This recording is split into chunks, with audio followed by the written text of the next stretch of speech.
Welcome all. I'm joined today by Raffi Niziblian, the creative director and founder of DEEM Communications. So Raffi, thank you very much for your time. Thank you for hosting me. It's a pleasure to be here again. So Raffi, one of Armenia's renowned agencies is DEEM Communications, which has been in the game for over 16 years, and it's working in marketing and communications industry, strategic communication, for example. Recently, they hosted a rather unique event where multiple speakers were involved, and the conference was called partially, I believe, Generation N. That's right. So can you explain a bit more about the conference? What was its purpose and how did it go? The purpose of the conference started specifically for us to understand where to go next, post-pandemic crisis, the conflicts that are happening everywhere, and the realities that it all brought with it in terms of remote working, the Great Resignation as a concept where people wanted to work in different environments, were demanding for more from employers. Employers were trying to keep up with the demands of employees who are shifting from one company to another. So the question of loyalty, the question of growing with a company, it all was raising many questions internally, but also amongst our partners. Mostly the focus was on the tech sector. So our audiences were by invite only, and they were decision makers of this sector. Of course, we talked about the different kinds of communications that we can apply, the different kinds of concepts. We had speakers from Montreal, we had speakers from New York, very renowned companies, very renowned communication specialists, award-winning people and agencies. We had direct involvement from a speaker from Moscow. So we had a good amalgamation of representation from a global representation, which brought with it new theories or ways of working that reflected the different cultures. And we wanted to see how we in Armenia could get the best practices and try to implement those here. I think it was very, very well attended. It was really like an eye-opener for a lot of us. Lots of food for the soul. Mm-hmm. And obviously communication during crisis is very relevant to Armenia. Armenia also obviously was battling with the COVID-19 pandemic, but also with the 2020 Karabakh War and the subsequent border crisis with Azerbaijan. I'm wondering how the Armenian context found itself in the mix, and if you can give us some examples perhaps of how Armenia's communication strategy could benefit from things that have been happening abroad, how other entities abroad have been successfully implementing correct communication strategies. I'll do my best. I think ideally what I can raise is during the times of crisis, let's start with the pandemic, there was a global crisis in terms of communications. Many countries from the United States, Canada, the ones I follow, to Sweden, who had a very different kind of approach on how to handle the pandemic, how to communicate with their constituencies, how to guide and direct information, where to get what kind of support, which clinic or hospital to go. This also applies to Armenia. At the time, COVID sort of was combined with the war, and there was an even bigger crisis in terms of communication. So we wanted to handle the pandemic. The Ministry of Health was trying to focus on the pandemic, whereas understandingly, there was another big mobilization happening where people had to gather either as volunteers, either as support to the soldiers, or even being on the front line. All of this was impacting the miscommunications that one sort of opposed the other. So one time you want to say stay home, not to spread the virus, but at the same time you're saying, okay, we need to get together to combat and fight this enemy. So this was the biggest hurdle for government, for companies, for individuals, for us as audiences. How do we digest all this information, and what kind of actions do we take? So this in one hand. The other is, I would say, the incoming government and the incoming the leadership was lacking the ability, was lacking the infrastructure of communications.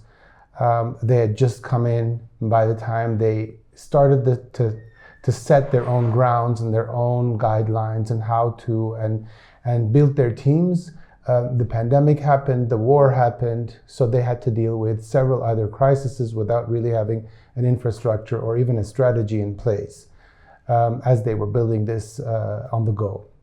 So I think there was a lot of issues to tackle. Post-war, there have been efforts to try and communicate better. I still think there is a lot of work to be done. I don't see strategy in terms of communications, and I unfortunately, not only in government, but in most Armenian institutions, from NGOs to larger corporations, the lack of strategic communications, bringing in communications from the beginning, when there is an issue, when there is a new concept being developed by the government, by the NGO who is going to tackle a project. Communication sort of comes towards the end, when everything is said and done, and then we say, okay, here it is, go communicate it. But that's not how it works. Communicators are part of the creation of the process. So if you have the communicator on board from the beginning, risk assessment, risk communications assessment, policies and procedures would be in place for the financials, the technicals, the support team to understand how to and how not to do certain things before they actually become an issue. And the communications has to deal with the public reactions to those. And I see that still happening with even at the government level, even at the smallest entities in rural areas. There's a big issue in terms of communications, and we all see this, I think. And we'll talk a little bit more about the Armenian government's communication strategy. But first off, I want to first talk about what it was like before. You've been in the game for many years. DEEM has been in the game for 16 years. Yeah. What was marketing communications, strategic communication like back then? What has changed? Well, I come from Montreal, Canada. So the realities of that society and the market, advertising, marketing, is very different from what it was when I moved here in 2003. At that time, there weren't many agencies. I don't even think there were any specific agencies. There was a production company or web developing companies. So individual companies that were providing different type of tactical services. When we talked about branding, when we talked about brand position and communications, when we talked about media relations and public relations, all of these terms were very, very new for companies and corporations, especially those who have never really had to deal with those. I mean, the company owners and the management teams, their education was either in sociology, anthropology, they'd done some economics, but there wasn't really the study of marketing. There wasn't school of marketing. Universities didn't have programs for those topics. They may have had a course here and there, and eventually these programs were evolved either at the Yerevan State University and the Slavonic University, but also the American University. So they started offering knowledge, the knowledge bases, which helped also the industry, which helped also the marketers, which also helped individuals who wanted to do marketing to have theory, to be based on knowledge rather than intuition and the gut feeling. a lot of what we were doing in the early 2000s was teaching our partners, hand-holding on how events should be organized and what kind of messaging should be formulated. I'm thinking about many local companies, but also international, who were here as representations, but working with local Armenians who needed that help. So a lot of our clients at the time were foreigners who were seeking for agencies or like-minded communications teams that knew how to deliver what they were intending to do in Armenia. So that's where we came in, and we built together with different partners, and then eventually new agencies. I was one of the founders of the Armenia Advertising Association. We even tried to do an advertising festival called Popog. So really, we were trying to push the envelope to the next level and try to better ourselves in terms of how Armenia can improve in that sector. For 4 consecutive years, we even organized the Public Relations Summit, where we had different various topics and speakers coming from all over the world.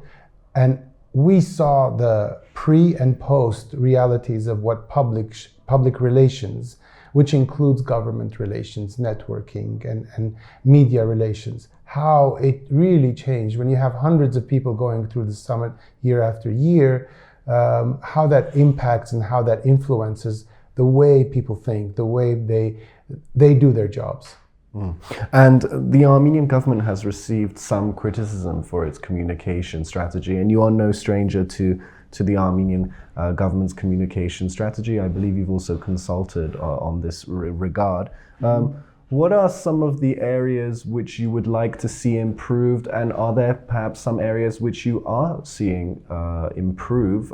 Some would say, for example, a regular press pool would be a good idea, perhaps less of a reliance on social media. I'm wondering what your opinion is on this matter. Yeah, when you say some, you sort of water it down. There's been lots of criticism about the government, and when we talk about government, we're not just talking about the higher levels. We're also talking about ministries. We're also talking about committees, without naming one specific, because I think most of them have an issue in terms of communications and how to deliver that. Some ministries have more money, have better organized teams that are, trying to push the messages in a more professional and constructive way. Other ministries or other institutions or other agencies don't have a representation. In most cases, communications, and I think this was something that comes from even a more longer history, it's based on individual. So the individual speaks, and when that individual speaks, that becomes sort of the communications message.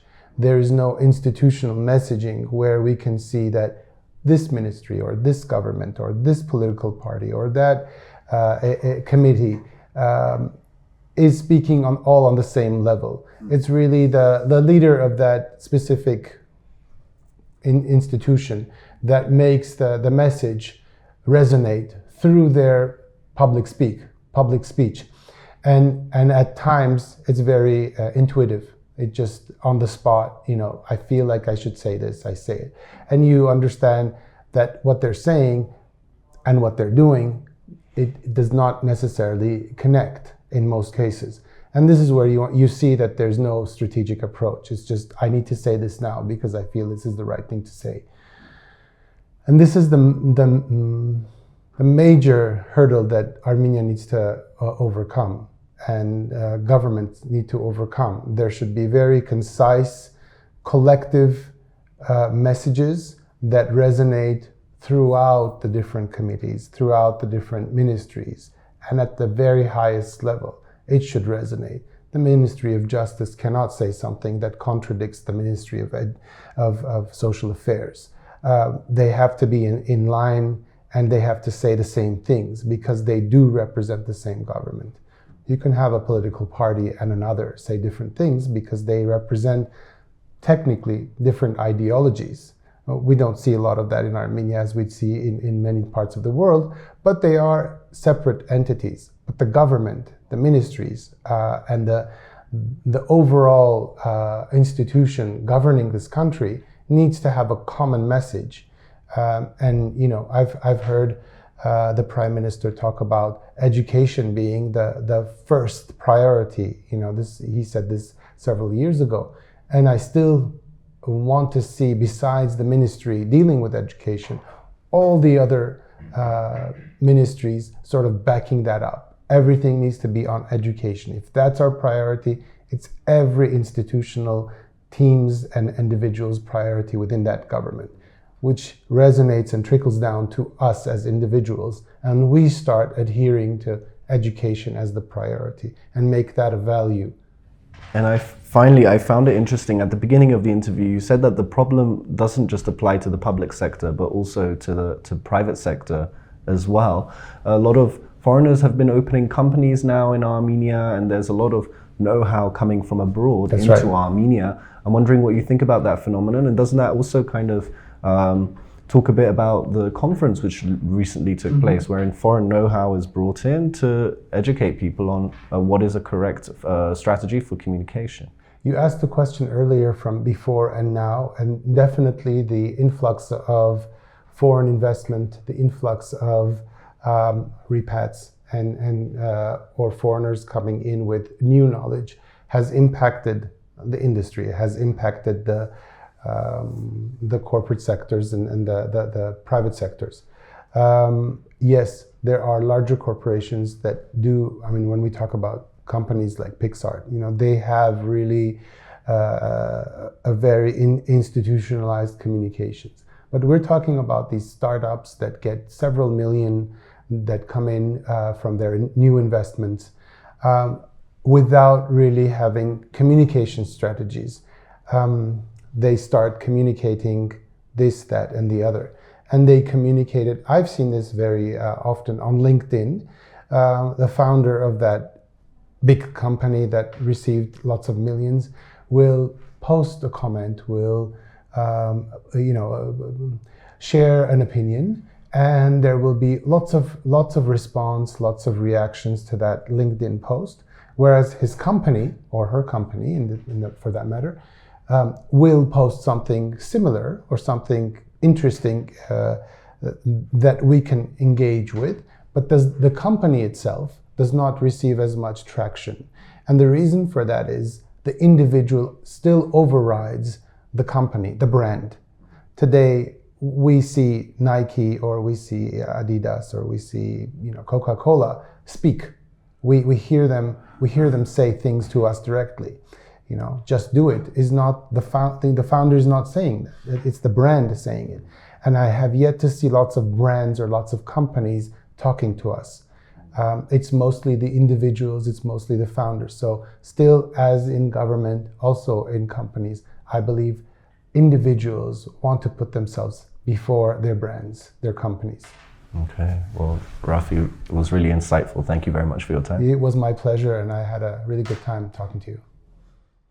And thank you for joining us on CivilNet.